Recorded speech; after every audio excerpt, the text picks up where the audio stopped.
너희에게 평강이 있을지어다. 아멘. 이 병원을 세우기를 기뻐하셨던 예수님은 이 땅에 계실 때에 행복한 분이셨다라고 하는 것이 참 마음을 부드럽게 하고 희망적이고 이렇게 바꿔줄 때가 많습니다. 예수님은 행복한 분이셨다. 어떻게 행복할 수 있을까? 현실적으로 아이들 문제, 부부 문제, 또 교회의 여러 현실, 막상 오늘 아침에 나의 모습을 보면 이게 행복하게 산다고 하는 것이 상당히 좀 어려울 수도 있겠다라는 느낌이 들 때가 있습니다. 그러다 보니까 사람들이 쾌락을 쫓기도 하고 자극적인 돈이나 어떤 지위에 대한 몰입을 해보기도 하고 그랬던 사람들, 이 사람들은 누굴까요? 오늘같이 이 아침에 하나님과 관련된 사람들이었지만 믿지 아니하더라 라는 성경의 기록을 남긴 사람들, 그 다음에 울었다. 혹시 아침에 출근하시면서 우신 분 계신가 모르겠습니다. 그리고 앞날에 대해서 근심하며 두려워했다. 이건 예수를 믿지 않는 사람들, 그런 사람들의 모습이 아니고 예수와 관련된 삶을 사는 사람들의 아침의 모습이었습니다. 엊그제 십자가가 뭔지를 경험을 했고 안식일을 지키고 있고 하나님과 관련된 주변에서 이렇게 살긴 하는데 삼육병원에서 근무를 하는데 예수님 제자들 모습이에요. 일요일 아침에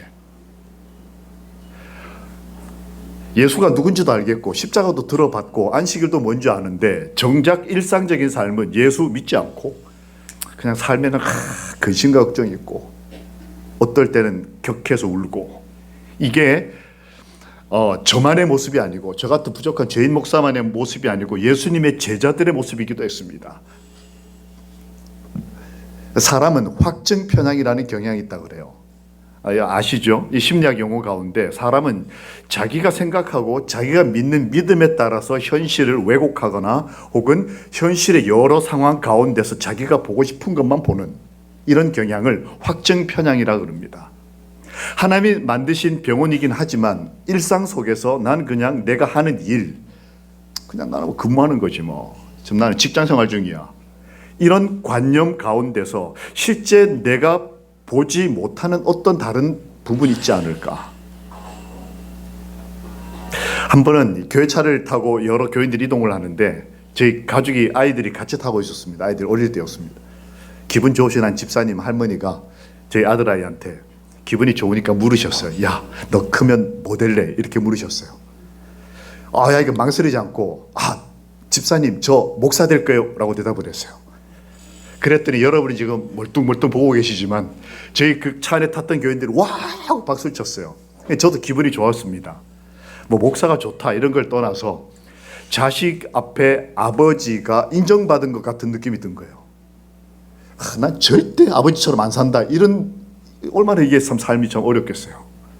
근데 어떤 건지 잘 모르겠지만 하여튼 아들이 그러니까 저 기분이 좋고 어깨 힘이 들어 이러고 이제 운전을 하고 있었습니다. 근데 이 할머니가 집요한 분이었어요. 추가 질문을 하셨습니다. 목사 돼서 뭐 할래? 이렇게 물으셨어요. 그때 제 아이가 한 5, 6살이었거든요. 제가 아이가 말을 알아들을 때부터 가르쳤어요. 야, 누가 너 보고 커서 뭐 된다고 하면 꼭 목사 된다고 해라. 계속 가르쳤어요, 아이한테. 그러니까 아이가 교육받은 대로 병원 가면 이렇게 하는 거야. 나는 대학에서 고등학교에서 아니면 병원에 와서조차도 그렇게 배웠다 이거예요. 내가 이게 하는 게 내 전부다. 목사 될 거예요. 이렇게 가르쳤는데 조그마한 아이한테 목사가 뭐 하는지를 가르치는 건 굉장히 어려운 일이었어요. 그래서 그걸 뺐거든요.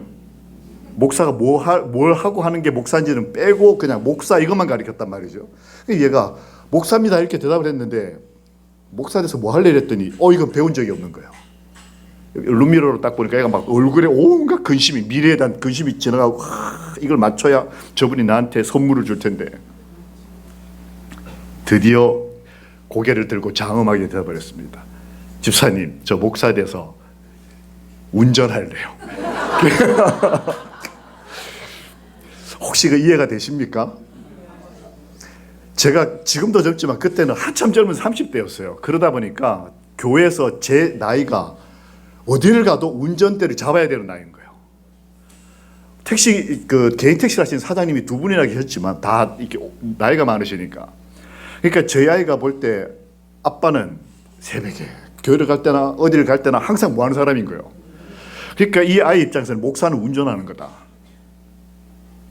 아, 나는 뭐 이런 전문직을 가지고 있으니까 이걸 하는 거다라고 생각하는 그게 과연 옳을 수 있을까? 그게 절대 진리일까? 아니면 내가 하고 있는 이 전문직 이외에 더 많은 풍요로운 삶을 혹시 하나님께서 나에게 허락하고 계시진 않을까 하는 것입니다. 예수께서 바닷가에 서셨으나 그날 아침에 제자들이 예수이신 줄 알지 못하는지라. 실제 지금 신부는 제자고 예수님과 관련된 어떤 장소에 있긴 했는데 몰랐어요. 그날은 잠깐 삶이 너무 피곤했던 것 같습니다. 잠깐 놓쳤습니다. 그때 예수께서 이르시되 친구들아. 참 하나님 참 좋으신 분입니다. 여러분 하나님 왜 좋아하시는지 모르겠지만 제가 하나님을 좋아하는 첫 번째 이유는 그렇게 방향을 잃어버리거나 혹시 확증 편향, 내가 이해하고 내가 경험하는 것 이상을 보지 못한 어떤 피곤한 하루, 항상 그렇진 않을 텐데 너무 삶이 지쳐서 어떤 아침에는 내가 지금 여기를 왜 가지 싶은 그런 생각이 나를 마음을 흔들 때 하나님은 다시 오셔서 내 마음속에 확신을 주시는 통해 나를 회복시키시는 분이에요. 부활하신 후에 세상에서 그리스도의 최초의 사업은 제자들에 대한 당신의 그 배신자들에 대한 당신의 쇠하지 않는 사랑과 친절을 그들에게 확신시켜주는 일이었다. 내가 살아있는 사람, 구주이다라고 하는 걸 통해서 확신시켜주는 일이었다. 그게 어제 아침에 제가 확인한 마리아에게 나타나시고 그리고 갈릴리 제자들에게 오셔서 아침 식사를 준비하면서 일상의 삶에서 삶을 짊어진 피곤한 그들에게 내가 살아있다니까 라고 하는 걸 보여주시면서 그 삶의 회복을 일으켜 주셨어요. 글로바, 엠마오로 가던 이 사람은 아마 이렇게 지성적인 사람이었던 것 같아요. 하나님 참 좋으신 분이라는 게 각자의 취향에 따라 맞춰서 용기를 주시는 분이시더라고요. 어떤 사람은 감성적인 사람에게는 그렇게 맞게, 어떤 사람에게는 일상적인 삶에서, 그리고 어떤 지성인에게는 하루 종일 논리적으로 설명하셨어요. 내가 살아있다니까 이렇게 하지 않고 성경을 들어가지고 하루 종일 논리적으로 설명해서 도마가 오케이 될 때까지. 그리고 어떤 사람은 체험을 중시하는 사람에게는 이 도마가 열받아가지고 내가 없을 때 예수님 나타났다니까 자존심이 상해서 나 예수 믿지 않기로 결심했다 이런 말이 있어요. 그런데 조건을 걸었습니다. 내가 만져보면. 근데 성경 표현에 보면 만져본다는 표현이 직접 원어에는 내가 넣어보겠다 이렇게 돼 있어요. 그 환부에. 엊그제 예수님이 창에 찔려서 이게 지금 물론 부활하셔서 새 몸이 되셨지만 그냥 논리적으로 인간적으로 봤을 때 엊그제 지금 상처받고 이게 지금 수술 자국이 낫지도 않았는데 도마는 거기다가 넣어봐야 내가 예수님 믿겠다. 교회야 병원이 어떻든 내 삶을 위해서 하나님은 아플 수도 있다 생각하는 그 사람에게 예수님은 다시 오셔서 오케이 너 그래봐야 믿겠냐? 그러면 넣어봐. 너를 위해서라면 나는 다시 아플 수도 있다. 그렇게 한 하나님의 이 생동성, 그것이 그 사람들에게 활력을 일으켰습니다. 그래서 울었다, 믿지 않았다, 슬펐다 이 사람들이 다 그 예수를 만난 그 생동성에 의해서 다 바뀝니다. 시대소망과 성경에 보면 그 마리아, 글로바, 도마 제자들에게 다 기뻤다 이런 말들이 다 다시 등장을 해요. 그리스도를 믿는 자에게는 부활과 생명이 되신다. 그분께서 죄로 인해 잃어버린 생명이 우리 구주 안에서 회복된다. 요약하면 그리스도 안에서 회복된다. 이 삼육병원에 수많은 환자들과 도움이 필요한 분들이 오셔서 회복되는 것, 여러분을 통해 예수님을 만나는 것도 정말 중요한 일이고 은혜겠지만 저는 개인적으로 우리도 출근하면서 남들은 둘째 문제고 나도 좀 이곳에서 남들만 회복시키는 게 아니고 나도 좀 회복이 되고 나도 좀 삶의 활력을 얻고 살고 싶다. 제가 한 학교에 가서 이런 이렇게 이제 기도주일이라 그러죠. 집회를 하는데 마칠 때쯤 돼서 한 여학생이 저한테 편지를 줬습니다. 저는 이제 편지 받으면 이제 뭐 감사해요 뭐 이런 건 줄 알고 당장 이렇게 읽지 못하고 뭐 인사 다 나누고 난 다음에 이제 떠나기 전에 기도를 하면서 이렇게 이제 읽는데 읽다 깜짝 놀랐습니다. 이 편지 내용이 시커멓게 해놓은 건 이름이 나오기 때문에 이제 혹시 알아보실까봐 이렇게 해놓은 거고요. 이 내용에 보다 보면 이렇게 나와요. 목사님, 제가 살고 싶지가 않더라고요. 제가 일주일 집회하는데 화요일과 수요일에 얘가 자살 시도를 했어요. 저희 삼육학교를 다니는 하이틴인데 제가 그렇게 해서 실려내는 봤지만 그래가지고 저한테 편지 주는 처음 만났어요.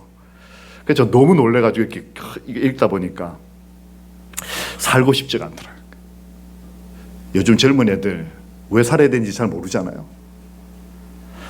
그래가지고 얘가 이렇게 모은 알을 이렇게 한 30개 먹었나 봐요. 근데 아침에 죽지 않고 눈이 떠지더래요. 그래서 여기서 그렇게 썼어요. 여기는 안 썼지만 위에 보면 제가 너무 건강한가 봐요. 유유 이렇게 써놨던. 죽으려고 이렇게 했는데 이게 못 죽고 아침에 눈이 떠지니까 이 약 부작용으로 막 이렇게 구토를 하고 이렇게 했나 봐요. 속이 너무 불편하니까 애가 뭐 거의 이렇게 널브러져서 침대에 누워 있는데 아침에 엄마가 문을 열고 딱 들어오는 첫 마디가 꾀배 부리지 말고 빨리 나서 학교 가서 공부하라는 거예요. 이 아이가 너무 엄마가 밉고 짜증나고 근데 학교는 가야 되니까 학교를 왔는데 그 학교가 삼육학교고 와서 또 채플 이렇게 첫 시간이 채플이었어요. 기도주일 채플. 그러니까 정말 속마음은 죽고 싶은데 와가지고 앉아 있는 거예요. 엄마도 뭐 싫고 엄마 아빠는 이렇게 썼더라고요. 엄마 아빠는 죽어도 모르실 거예요. 내가 이런 기분으로 살고 있다는 거. 그리고 와가지고 앉아가지고 뭐 찬양하고 뭐 하나도 안 들리고 그냥 하나님한테 따졌대요. 하나님 진짜 살아계시면 나한테 말 좀 해보라고. 그렇게만 중얼중얼 하고 이렇게 있는데 갑자기 제가 이렇게 하면 한 40컷 내지 뭐 30컷 이 정도 이게 PPT를 쓰는데 그중에 한 컷이 딱 와서 눈에 가서 번쩍했어요. 그 기도 아닌 기도를 하자마자 그 PPT에 이 말이 떴어요. 너는 살아있으라. 에스겔 16장 6절에 있는 말씀이에요. 앞뒤 무슨 설교인지 얘는 하나도 기억 못하고 이 한 말씀 펑펑 울. 그리고 이 아이가 회심을 경험했어요. 하나님이 나 같은 애한테도 말씀을 하시는구나.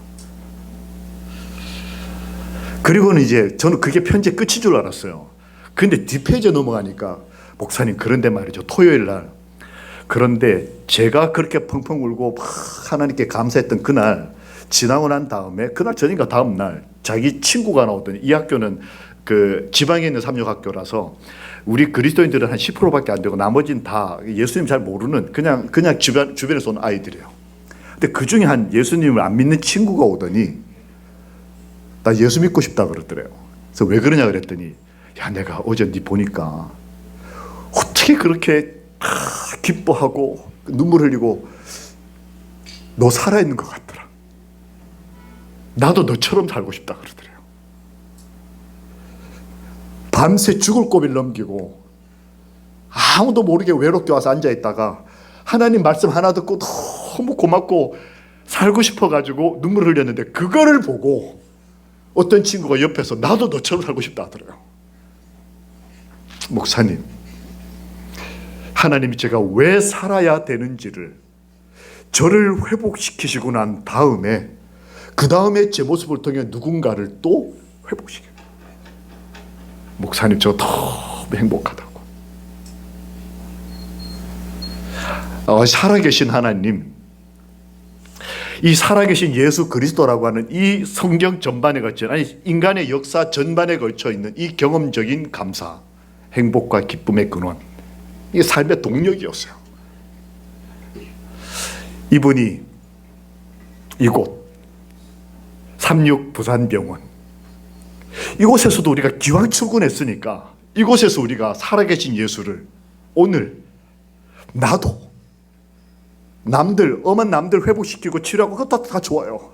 하지만 나도 오늘 이곳에서 살아계신 예수를 만남으로 회복되고 내가 오늘 집으로 돌아갈 때는 감사와 기쁨을 가지고 돌아가는 그런 행복한 우리 하늘 가족들 되시기를 예수님의 이름으로 기도합니다. 아멘. 하나님의 마음이세요. 함께 읽어보겠습니다. 시작. 내가 그를 나의 성산으로 인도하여 기도하는 내 집에서 그들을,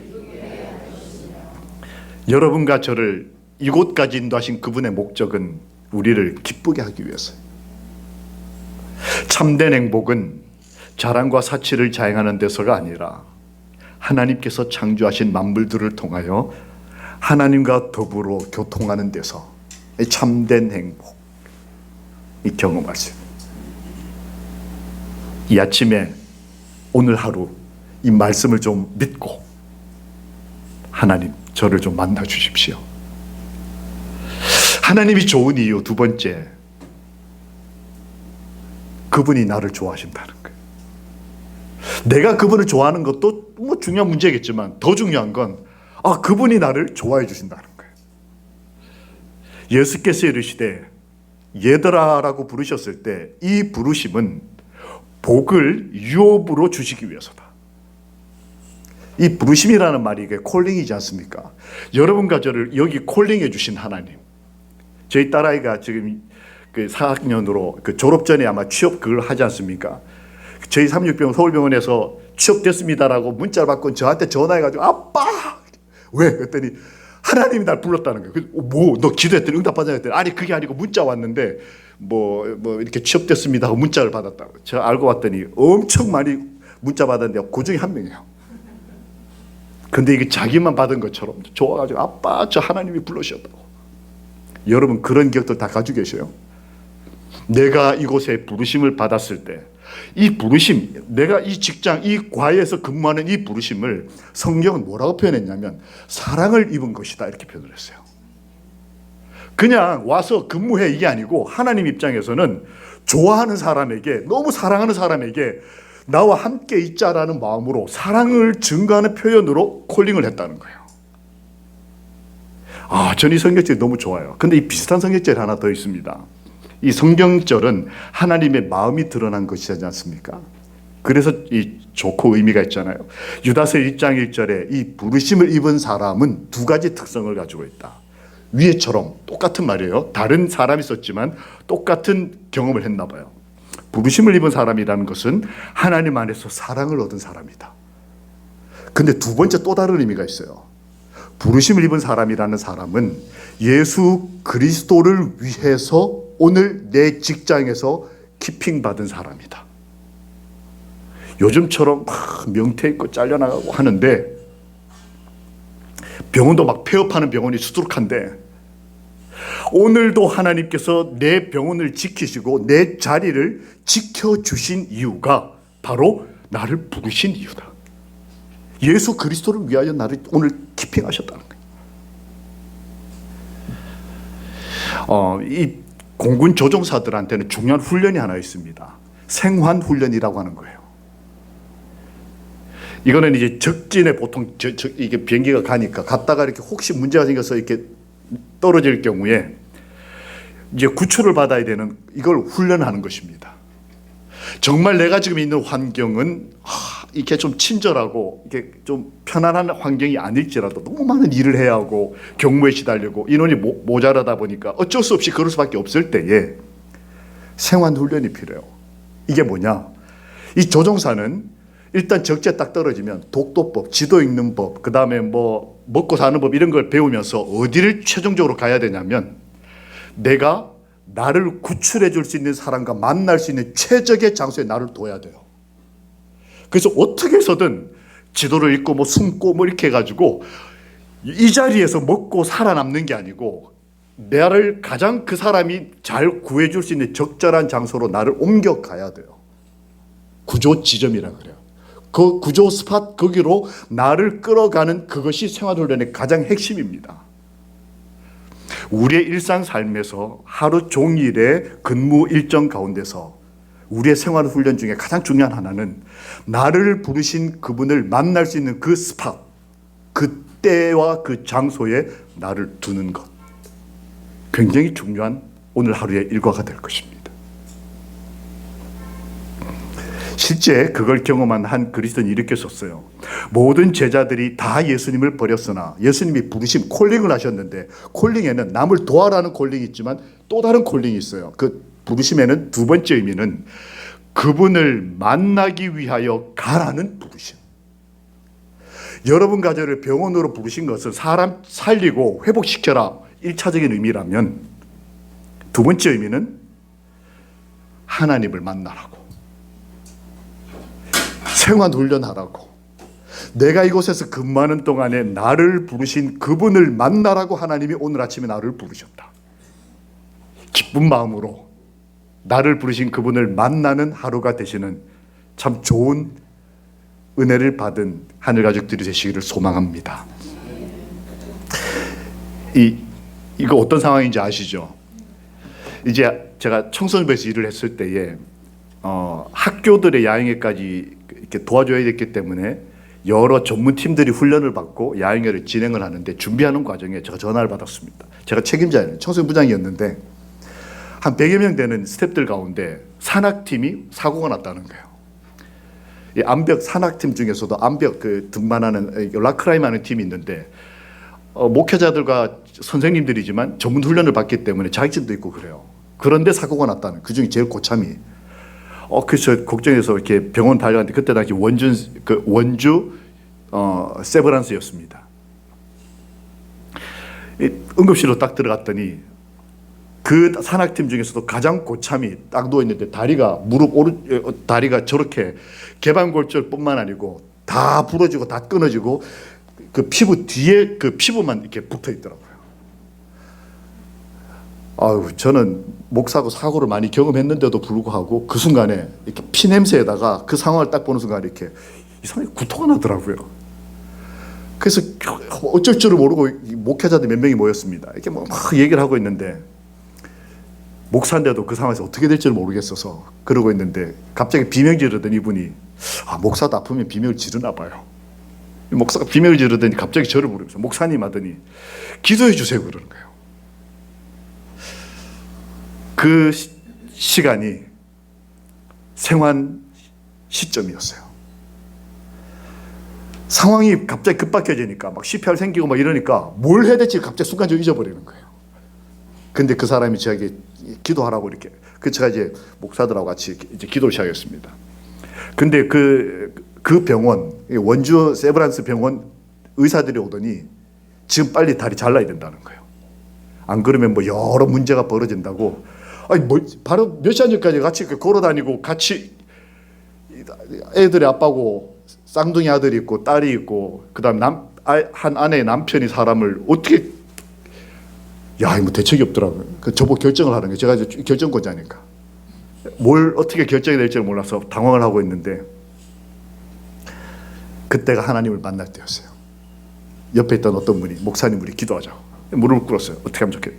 기도하다 말고 갑자기 한 목사님 저 옆구리 치듯 기도 그만하고, 목사님 이렇게 하자 그래요. 뭐냐, 기도 중에 뭐가 생각이 떠올랐나 봐요. 일단 우리 재림교회 우리 삼육병원과 우리가 알고 있는 우리 신앙을 가진 하나님을 사랑하는 사람들, 닥터들에게 이 상황을 전달해서 그들도 똑같은 진단을 하는지 한번 해보자 이렇게 얘기를 하는 거예요.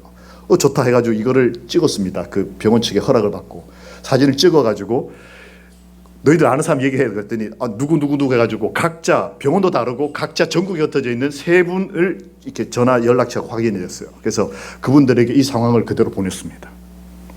답이 왔는데 세 분 다 자르지 마십시오.